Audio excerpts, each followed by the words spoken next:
ஓட்டு சோரியெல்லாம் வந்து பீகாரில் இங்கேருந்து பீகாருக்கு போய் சிஎம் பேசினார், நம்முடைய முதலமைச்சர் பேசினார்.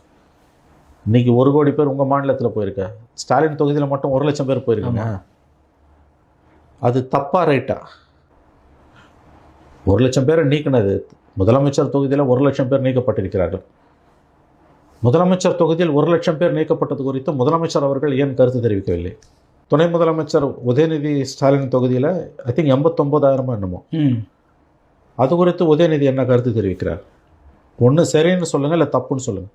தமிழ்நாட்டோட 2 முக்கியமான தொகுதிகள், தேசிய அளவில் முக்கியத்துவம் வாய்ந்த 2 தொகுதிகள், ஒன்று கொளத்தூர், ஒன்று சேப்பாக்கம். முதலமைச்சர், துணை முதலமைச்சர்.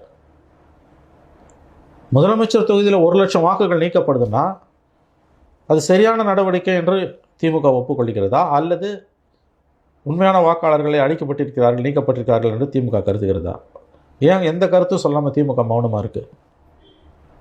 அதே மாதிரி உதயநிதி ஸ்டாலின் அவர்களுடைய தொகுதியில் 89,000 வாக்குகள் நீக்கப்பட்டிருக்கின்றன. அது சரி என்று திமுக சொல்லுகிறதா அல்லது இல்லை என்று சொல்லுகிறதா? இது சரின்னீங்கன்னா அப்போ இவ்வளோ நாள் கள்ள ஓட்டை வச்சு அங்கே வெற்றி வாய்ப்புகள் தீர்மானிக்கப்பட்டதான்ற கேள்வி எழுது. சரின்னா, தவறுனா நீங்கள் என்ன நடவடிக்கை எடுக்க போகிறீங்க? நீதிமன்றத்துக்கு போக போகிறீங்களா, இல்லை எலெக்ஷன் கமிஷனை கண்டித்து என்ன நடவடிக்கை எடுக்க போகிறீங்க? என்ன உங்களோட ரிகோர்ஸ்னு வாங்க, உங்களுடைய அடுத்த கட்ட நடவடிக்கை என்ன?